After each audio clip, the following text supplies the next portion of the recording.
Assalamualaikum warahmatullahi wabarakatuh. Saya Muhammad Khairil bin Razman dengan nombor matrik UFL 190049. Saya akan membuat pembentangan bagi subjek penghayatan etika dan peradaban.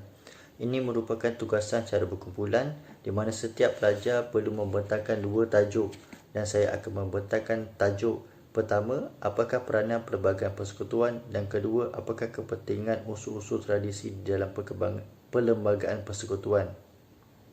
Bagi soalan-soalan seterusnya, ia akan dibentangkan oleh kawan-kawan saya di dalam video yang seterusnya.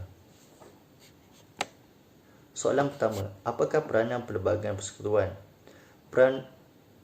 Perlembagaan persekutuan memainkan peranan yang penting kerana ia terdiri daripada perkara-perkara asas yang dijadikan dasar bagi negara Malaysia. Seterusnya memainkan peranan yang besar bagi negara. Pertama, ia merupakan undang-undang tertinggi negara. Ia menjadi sumber rujukan utama yang tertinggi bagi mendukung kewujudan sebuah negara dan terguna pakai bagi melindungi semua individu, tidak kira bangsa, agama, pangkat atau latar belakang. Ia adalah yang paling tertinggi di Malaysia sehingga tiada undang-undang lain pun dapat mengatasinya. Ia tertinggi hingga ia melebihi ketiga-tiga badan kerajaan iaitu perundangan, kehakiman dan eksekutif. Ia mengandungi undang-undang dan peraturan yang dasar yang difikirkan penting untuk melindungi, memelihara atau menjaga kepentingan semua pihak di dalam negara. Undang-undang ini melalui proses-proses tertentu sebelum dikuatkuasakan, di mana pertama, ia perlu dibahaskan di Dewan Rakyat, kemudian dibawa kepada Dewan Negara dan seterusnya dibawa kepada Yang di-Pertuan Agong. Di Dewan Rakyat dan di Dewan Negara, ia perlulah mendapat persetujuan 2/3 sebelum dibawa kepada Yang di-Pertuan Agong untuk menjadikan satu undang-undang. Proses atau perjalanan ini merupakan satu proses yang bagus, di mana ia satu proses yang memberikan ia satu undang-undang atau dasar yang bersifat lebih adil, terbuka dan bersifat kolektif, di mana setiap dasar atau undang-undang itu dibaca dan dibentangkan secara teliti dan dipersetujui dengan persetujuan yang majoriti. Selain daripada itu juga, dasar-dasar ini juga melalui beberapa pindaan-pindaan, di mana ia untuk menambah baik dasar atau undang-undang yang sedia ada, di mana ia juga perlu untuk mengikut keperluan semasa. Seterusnya, peranan perlembagaan persekutuan, ia juga merupakan alat menyelesaikan masalah dan juga alat untuk menjamin keamanan negara. Seperti mana kita ketahui, negara Malaysia terbentuk daripada beberapa bangsa, suku dan etnik. Ini memberikan pelbagai cabaran dalam membentuk sebuah negara yang bersatu padu, aman dan stabil, di mana setiap etnik mempunyai perasaan dan juga tuntutan yang tersendiri, di mana mereka melakukan yang terbaik bagi meneruskan kelangsungan hidup, budaya dan identiti mereka di negara ini. Seawal pembentukan negara Malaysia dan juga pembentukan pelbagai negara, perkara-perkara ini telah pun difikirkan dan dimasukkan sebagai faktor yang penting dalam pelbagai negara. Ini adalah penting sebagai untuk menjaminkan keamanan negara Malaysia supaya pada saat pembentukan negara Malaysia dan juga tahun-tahun akan datang tiada masalah dari segi konflik antara kaum ataupun masalah daripada keselamatan dan keamanan negara. Perlembagaan negara telah pun dirangka dengan beberapa dasar yang menyeluruh seperti menjamin kebebasan agama, hak kesamarataan, hak terhadap pendidikan dan hak kebebasan bercakap, berhimpun dan berpersatuan. Perlembagaan negara menjelaskan perkara-perkara asas dan hak-hak bagi semua orang bagi mewujudkan keharmonian masyarakat yang berbilang kaum. Dengan adanya ini, ia menjadi alat penyelesaian jika berlakunya masalah dan secara tidak langsung ia memberikan penyelesaian dari berbagai masalah-masalah yang melibatkan agama, bangsa, ekonomi ataupun jenayah.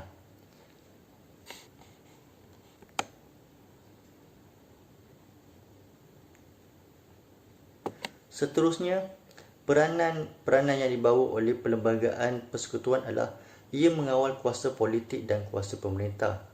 Seperti yang kita tahu, Yang di-Pertuan Agong adalah pemerintah tertinggi dan juga ketua negara Malaysia. Baginda juga merupakan ketua Dewan Negara dan juga ketua Dewan Rakyat. Baginda juga mempunyai kuasa untuk memanggil, berhenti atau membubarkan parlimen. Kuasa-kuasa ini merupakan kuasa yang khas untuk Yang di-Pertuan Agong. Manakala ahli politik merupakan wakil kepada rakyat yang dipilih pada pilihan raya umum yang dibuat secara 4 hingga 5 tahun sekali. Ia mewakili suara-suara rakyat yang bagi setiap kawasan-kawasan yang mereka wakili. Ahli politik ini boleh datang daripada ahli politik yang bebas ataupun daripada parti-parti politik tertentu. Gabungan-gabungan ahli politik ini seterusnya membentuk sebuah kerajaan di mana kerajaan yang memerintah akan membantu Yang di-Pertuan Agong untuk menjalankan pentadbiran bagi pihak Yang di-Pertuan Agong. Berdasarkan Perlembagaan Negara ini, kuasa politik atau pemerintah yang diberikan kepada Yang di-Pertuan Agong mahupun ahli politik dapat dikawal dengan adanya Perlembagaan Negara. Perlembagaan negara secara jelas memberi dan menerangkan hak-hak dan juga tanggungjawab ahli politik dan juga Yang di-Pertuan Agong. Seterusnya, ia mengawal kuasa politik dan kuasa pemerintahan bagi Yang di-Pertuan Agong juga ahli politik. Sebagai contoh, kita dapat lihat di mana ketidaktentuan politik pada masa ini dapat diperlihatkan dengan Yang di-Pertuan Agong telah melaksanakan tugasnya di mana ia telah mengawal dan juga memberi peranan dalam mengatasi masalah-masalah politik yang terjadi ketika ini. Ia seterusnya menjalankan kuasa dan juga tugas yang diberikan seperti mana yang tertulis di dalam Perlembagaan Persekutuan. Ia juga dapat mengawal salah guna kuasa oleh parti politik yang tidak bertanggungjawab.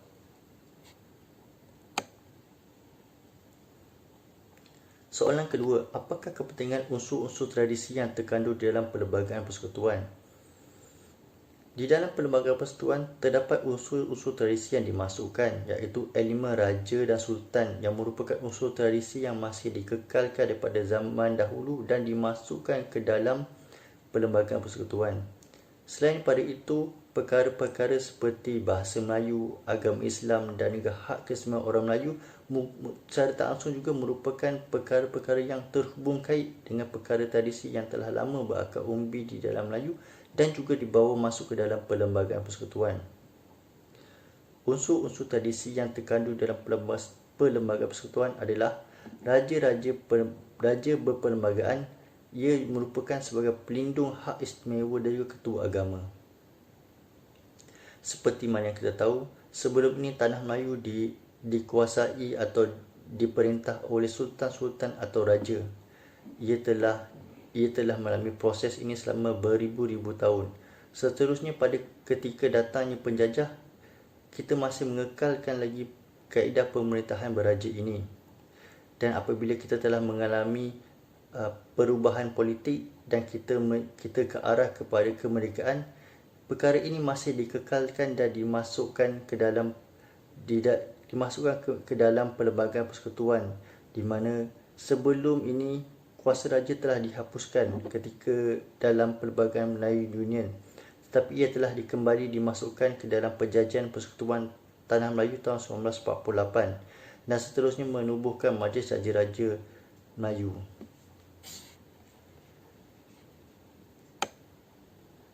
Seterusnya, Sultan dan juga Raja-Raja Melayu adalah merupakan ketua agama bagi wilayah Yang di-Pertuan Agong merupakan ketua agama bagi wilayah persekutuan dan Sultan merupakan ketua agama di dalam negeri jajahannya. Ini menunjukkan bahawa agama Islam telah dipelihara dan dijaga, di mana sebelum ini unsur-unsur ini merupakan salah satu tanggungjawab yang telah lama dijalankan oleh Sultan-Sultan dan Raja-Raja Melayu. Seterusnya, perkara-perkara berkait dengan hak istimewa orang Melayu merupakan elemen-elemen tradisi yang mana telah lama ada di tanah Melayu. Elemen-elemen ini telah dimasukkan juga ke dalam Pelbagai Persekutuan di mana institusi raja merupakan benteng bagi menjaga dan memelihara hak Melayu, agama Islam dan juga secara tidak langsung menjaga Pelbagai Persekutuan itu sendiri. Raja Perlembagaan merupakan asas kepada Malaysia dan ia merupakan hak kaum Melayu dan seterusnya tidak langsung merupakan hak yang telah ditulis di dalam Pelbagai Persekutuan. Bagi pihak saya, itu saja dua soalan yang perlu saya bentangkan dan itu saja, sekian daripada saya. Terima kasih. Assalamualaikum. Assalamualaikum warahmatullahi wabarakatuh. Nama saya Fairul Azman bin Fauzi. Nombor metrik UFL 190059. Saya merupakan pembentang kedua dalam kumpulan ini. Baik, peranan bahasa Melayu dalam pembinaan negara bangsa. Yang pertama, dalam konteks negara Malaysia yang mempunyai berbagai bangsa di dalamnya yang bertutur di dalam bahasa tersendiri mengikut kaum masing-masing, bahasa Melayu telah dijadikan sebagai bahasa rasmi. Ini adalah disebabkan oleh bangsa Melayu itu sendiri yang membentuk lebih daripada 50% komposisi kaum di Malaysia. So, jadi sewajarnya lah bahasa Melayu ini dijadikan sebagai bahasa pengantar yang difahami oleh semua bangsa. Dengan ini setiap bangsa dapat merasa semangat kekitaan dengan penggunaan satu bahasa yang difahami oleh semua bangsa. Yang kedua, bahasa Melayu sebagai bahasa rasmi juga menjadi lambang yang menyatukan rakyat yang berbilang kaum dan berperanan sebagai jati diri kepada seluruh rakyat Malaysia.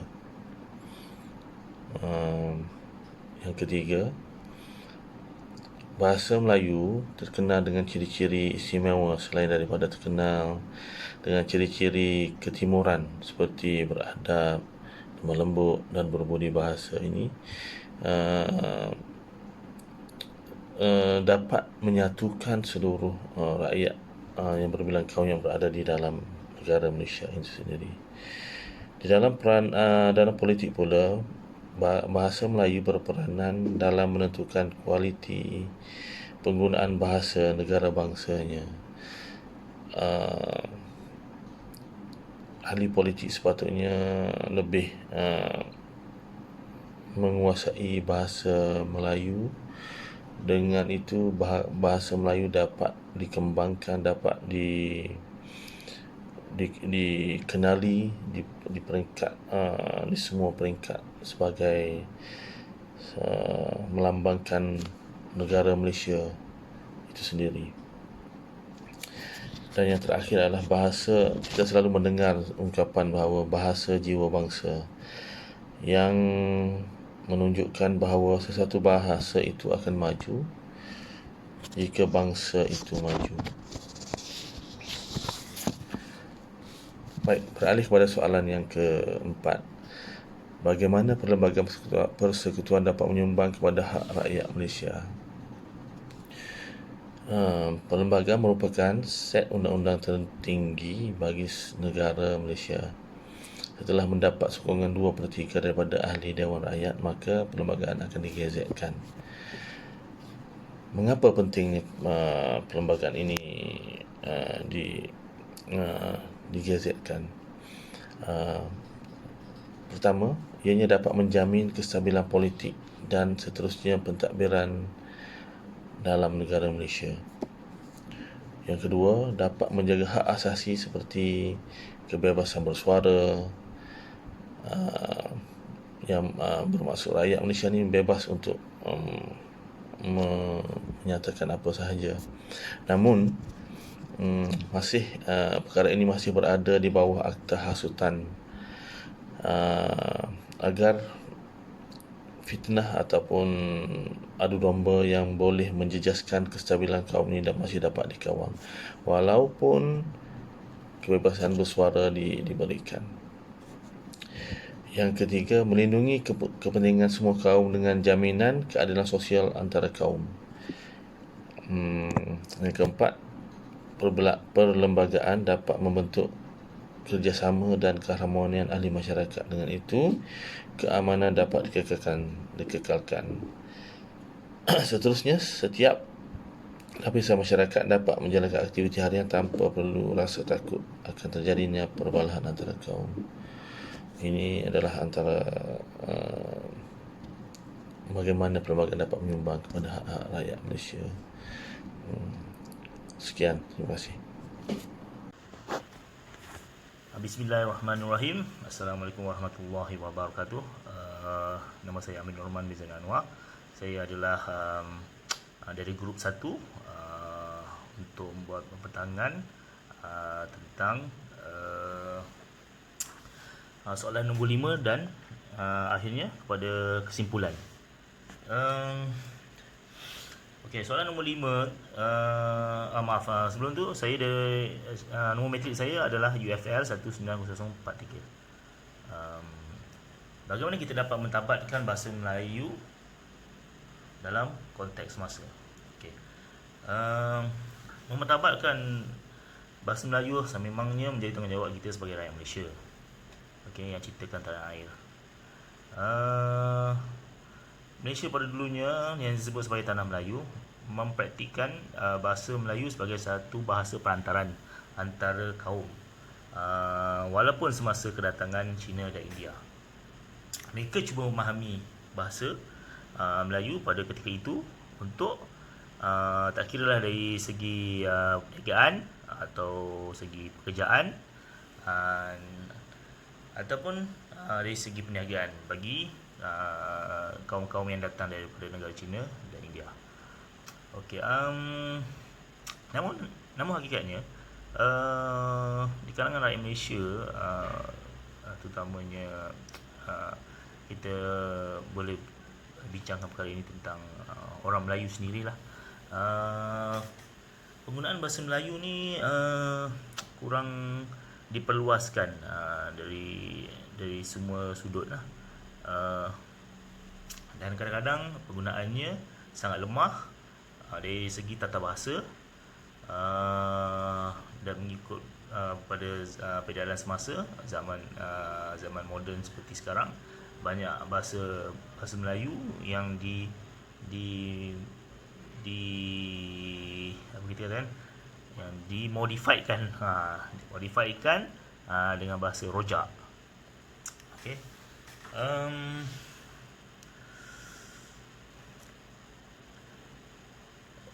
Jika kita memperkatakan tentang bahasa Melayu, ia bukanlah retorik murahan untuk memperkecilkan bahasa-bahasa lain yang ada di dalam negara kita, Malaysia ni. Namun penguasaan bahasa Melayu ni menunjukkan bahawasanya kita sebagai rakyat Malaysia yang hidup berbilang kaum sejak zaman penjajah itu seharusnya bijak menilai bahawa bahasa Melayu ni wajar diperkemaskan dan dikuasai oleh semua bangsa yang memahami bahawa bahasa Melayu itu adalah bahasa rasmi negara.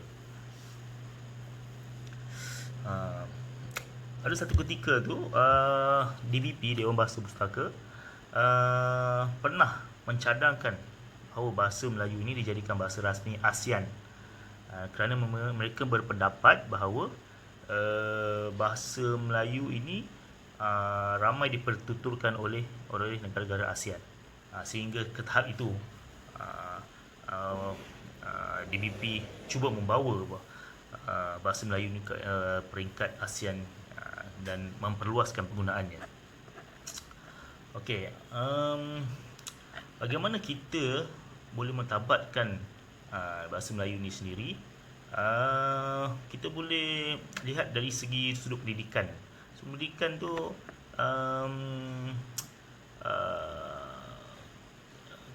para pendidik daripada tadika ataupun sekolah rendah dan menengah, sama ada dikelolakan oleh orang kerajaan ataupun swasta, perlu diberikan modul pendidikan bahasa Melayu yang yang proaktif, yang sangat mengikut peranan semasa dan diperluaskan penggunaannya dari zaman kanak-kanak hinggalah dewasa. Okey. Cumanya bila kita sebut tentang pendidik ni, maksudnya sebelum mereka mendidik anak murid mereka sendiri, para pendidik ni perlulah dididik oleh orang yang lebih berpengetahuan tentang bahasa Melayu itu sendiri. Maksudnya orang yang telah dijadikan sebagai seorang yang sangat spesialis dalam bahasa Melayu ni, untuk diperturunkan modul-modul yang lebih mudah ataupun lebih komprehensif untuk diajar dari tadika hinggalah ke pusat pengajian tinggi.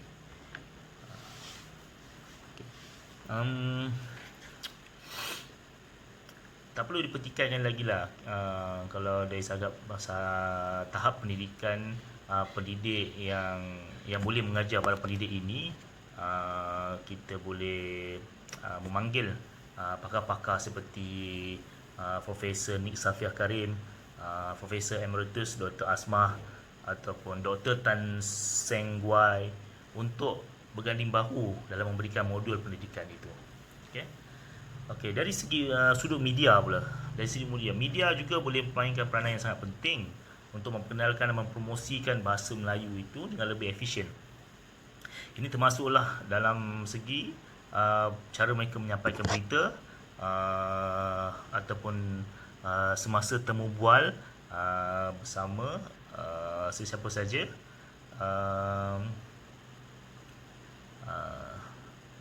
dan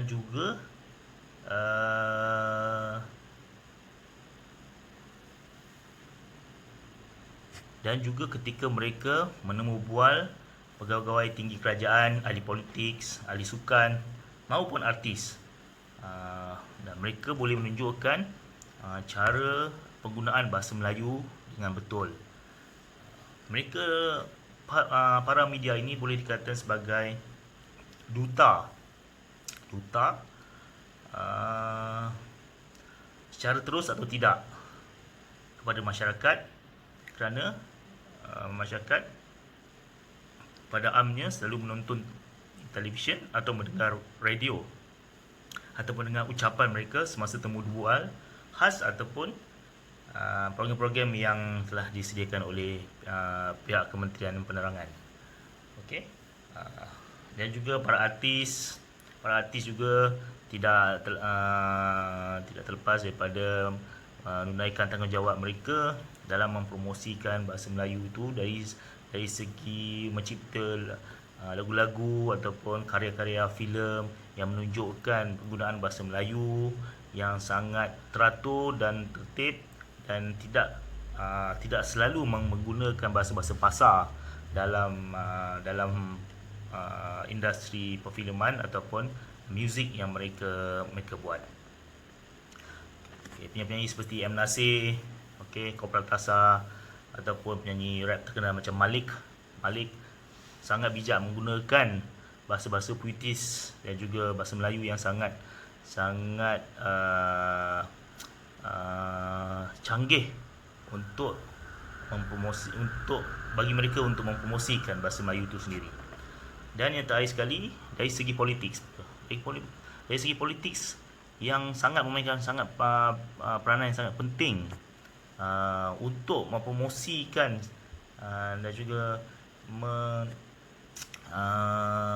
menjadikan bahasa Melayu itu sebagai satu bahasa yang boleh mempertabatkan negara Malaysia kita. Ada seorang tokoh terkenal lah politik pernah berkata bahawa penguasaan bahasa Melayu dan penggunaan bahasa Melayu yang baik harus dimulakan di peringkat pimpinan merangkumi wakil rakyat dan juga pejabat awam negara ini. Menurutnya lagi, bahasa Melayu sepatutnya sudah diangkat kedudukan yang sepatutnya dalam tempoh 6 dekad ini.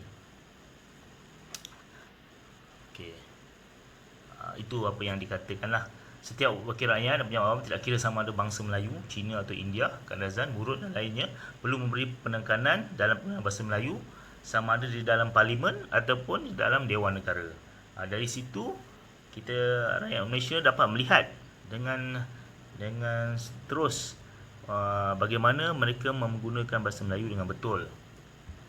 Oleh sebab itu, ahli parlimen, ahli wakil rakyat ADUN perlu menunjukkan contoh yang baik kepada rakyat apabila berbahas atau berdebat di dalam parlimen itu dengan menggunakan bahasa Melayu dengan betul tanpa ada perkataan yang boleh menunjukkan penggunaan bahasa Melayu itu sangat buruk di hadapan rakyat. Okey.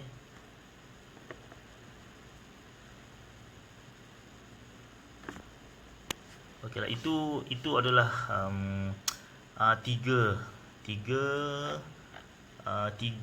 perkara yang dapat saya huraikan di sini, bagaimana